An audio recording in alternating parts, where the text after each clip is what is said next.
안녕하세요. 주택담보대출을 갚는데 월급의 절반을 쓰고 있다고 합니다. 하우스푸어 공포가 점점 커지고 있다고 하는데요. 문제는 뭐냐?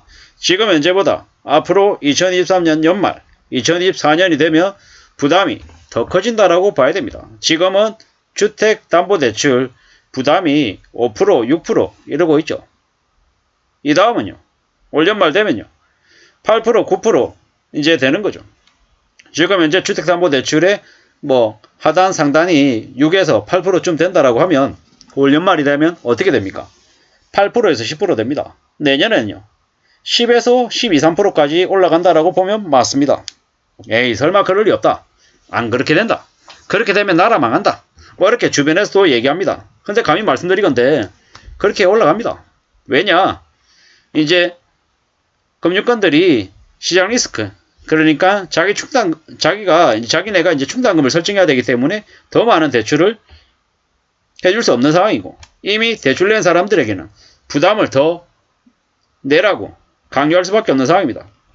그렇게 되면 주택담보대출 낸 사람들 그래 금융상태 확인해보고 신용점수가 내려가면 금리 올리고 또 담보물건의 가치가 또 내려가면 또 올리고 이래저래 수단과 방법을 가리지 않고 금리를 높이는데 아마 집중할 겁니다. 왜냐 앞으로는 계속해서 시중금리가 올라가는 시기이기 때문에 저 하우스푸어의 공포가 더 커질 겁니다. 주담대 갚는데 월급의 절반을 쓴다고 하지만 앞으로 시간이 지나면 지날수록 주담대 갚는데 월급의 70%, 80%, 90%를 부담해야 될 수도 있습니다. 이미 주택구입 부담지수가 서울 기준으로 200 훨씬 넘었다고 합니다. 100을 봤을 때 100이 통상적으로 이제 주택구입 부담 하는데 소득이 한 25% 정도를 쓸 때 주택구입 부담 지수를 100이라고 한답니다. 200이 넘어갔다라는 건 소득의 절반 이상을 쓰고 있다라고 보면 맞습니다. 주택구입 부담 지수가 100 이하일 때 85, 80, 90, 95일 때 집을 사는 게 좋겠다라고 많은 이들이 이야기합니다. 이러한 것들을 볼 때 지금은 매우 집을 사서는 안 되는 시기다 라고 보면 맞고요. 앞으로 계속해서 이제 집을 사고 난 이후에 이자나 원금을 갚는데 부담이 점점 더 커진다라고 보면 맞을 것 같습니다. 3년 전에 소득의 31%를 주담대 상한에 썼다면 지금은 54%를 쓰고 있답니다. 서울 지역의 월 평균 급여가 408만원인 걸 감안하면 220만원가량을 주담대 상한에 쓰고 있답니다. 이게 지금 현재 상황입니다. 앞으로 금리는 계속 오릅니다. 계속. 그러면 어떻게 됩니까? 점점 더 부담은 커질 수밖에 없다는 겁니다. 결국 이러한 상황이 앞으로 계속 벌어질 일인데 쉽게 생각해서는 안 된다. 함부로 욕심을 부려서는 안 된다라는 말씀을 감히 드리고 있습니다. 우리는 너무 수월하게 너무 쉽게 생각하면서 살아왔던 것 같습니다. 부동산을 사서 시대 차익을 본다. 너무 쉽고 너무 수월하게 세상을 살아갈 수 있을 것처럼 착각했습니다. 그랬던 그 착각이 이제 서서히 부메랑이 돼서 돌아온다라고 보면 맞습니다. 제가 아는 지인도 집을 2채를 가지고 있는데 빚이 9억입니다. 이제 학교 선생님이신데요. 감당이 될까? 이런 생각들이 드는 거죠. 학교 선생님 월급을 아무리 많이 받는들 얼마를 받을까? 그렇게 많이 받지 않을 것 같은데 그 월급 받아가지고 9억의 빚을 갚을 수 있을까? 못 갚을 것 같은데요. 걱정인 거죠. 두려운 거죠.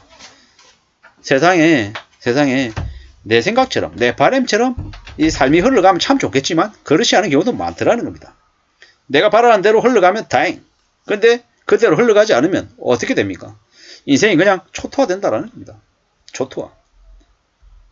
받은 월급으로 이자와 원금을 갚는 것도 답이 안 나오면 어떻게 됩니까? 몇 달 지나면 은행에서 그냥 연체하는 걸 내버려 둡니까? 절대 그러지 않습니다. 2달만 연체해도 은행은 바로 경매처분 들어갑니다.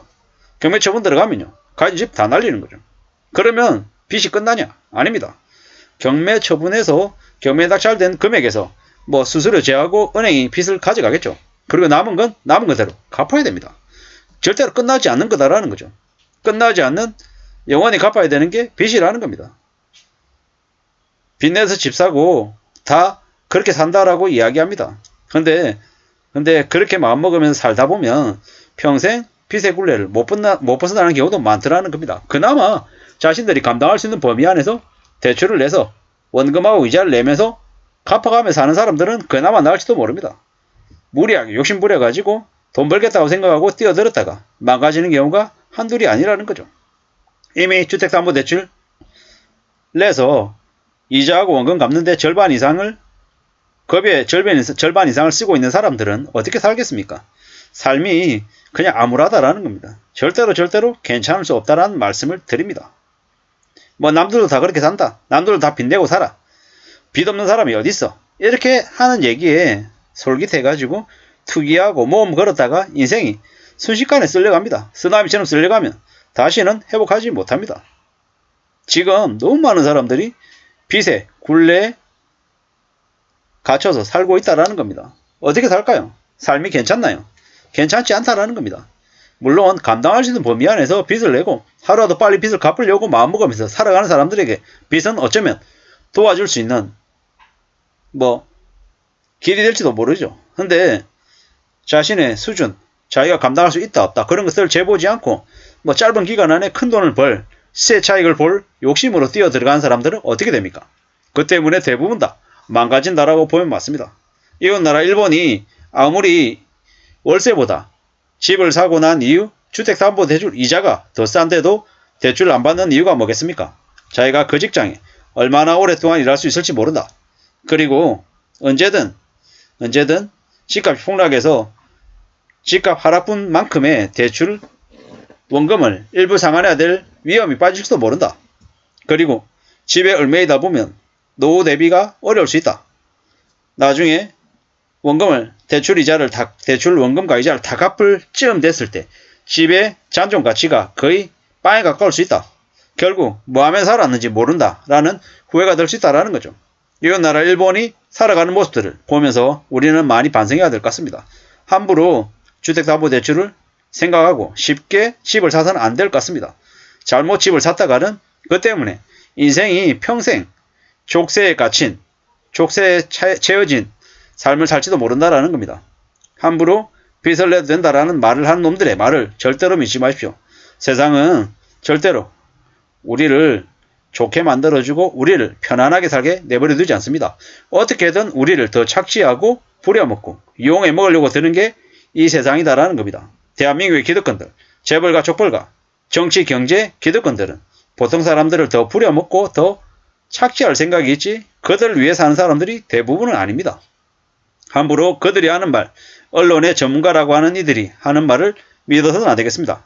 그들이 하는 말 상당수는 자기들 돈벌이, 인기파리에 영합하는 말들인 거지 보통 사람들을 위한 말이 아님을 절대로 잊지 말아야 될 것 같습니다. 이상입니다.